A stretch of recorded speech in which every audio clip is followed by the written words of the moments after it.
motion picture camera, more than a quarter of a mile of film, and a handful of letters selected from the many hundreds that we receive. Again, these are the principal ingredients that make up our show. So here's the cue, and let's be on our way. I say that only a dog is man's best friend. Here we found proof that we can make friends with any of God's creatures.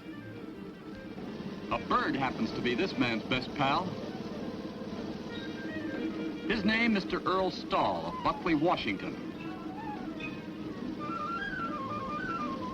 His pal, a female carrier pigeon named Pidge. Our request reads, one of the most unusual sights I ever saw was that of Earl Stall and his pet pigeon, which flies with him as though tied by some magnetic string. Of her own free will, Pidge follows him everywhere. I think your viewers would like to see this example of the rewards of a little kindness and loving care will bring. Well, that letter came from Francis Oles of South Prairie, Washington. And Francis, it was more than enough to send us to Washington to meet Earl, Pidge, and all their family.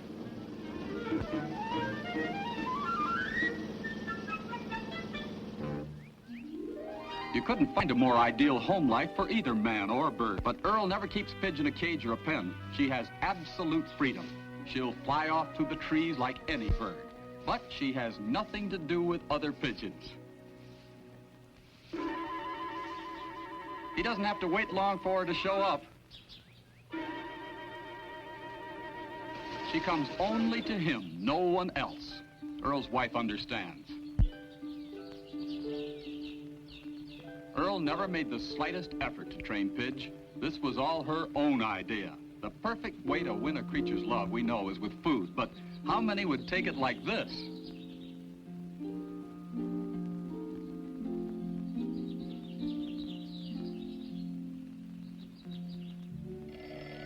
Pidge has the run of the house, but there's one thing she can't stand, a telephone. Could be she's jealous of it. Or just like a woman, maybe she thinks she should have her turn on the party line.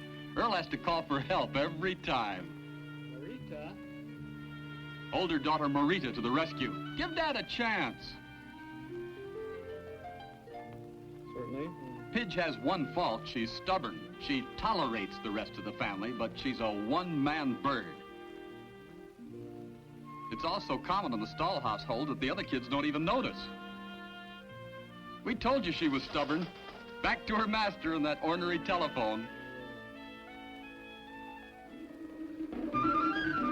When Earl rides into town, Pidge goes right along, on his shoulder at 35 miles an hour. And then she takes flight, always just ahead, sometimes within inches of the pavement at 50 miles an hour.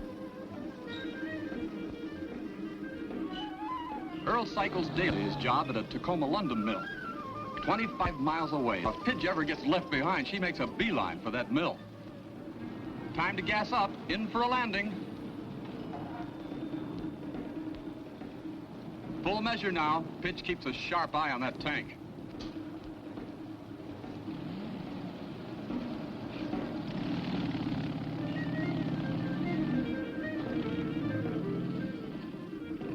Earl and Pidge have been going to town this way for the past 2 years, so the sight of a man and his pigeon pals no great surprise to anybody.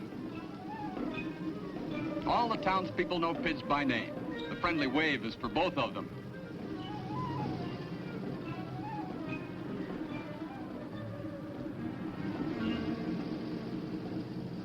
Here at the lumber yard is where Earl and Pidge first met when she was just a baby. One of Earl's fellow workers found her down with a broken leg. Earl bought her for 50 cents, took her home, nursed her back to health, and they've been inseparable ever since. Yes, even at work. Kind of nice to have a pal around. Makes work a lot easier for a fellow. And she's never any problem.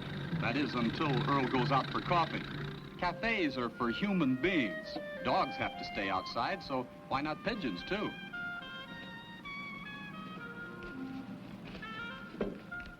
This is one of the few times of the day when they're separated, and neither one likes it very much. But then a guy's got to have coffee once in a while.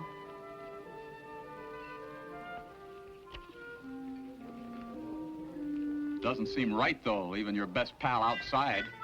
You kind of get the idea Pidge knows her master's a softie, just keeps pacing back and forth where he can see you.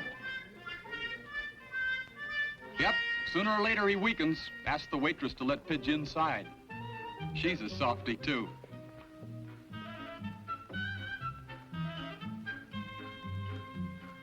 No hard feelings, pal.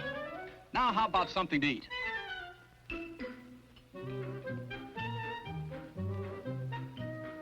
A handful of pigeon pellets for our feathered friend. But someday, when Earl's not looking, she'll try a donut. Finally, off for home.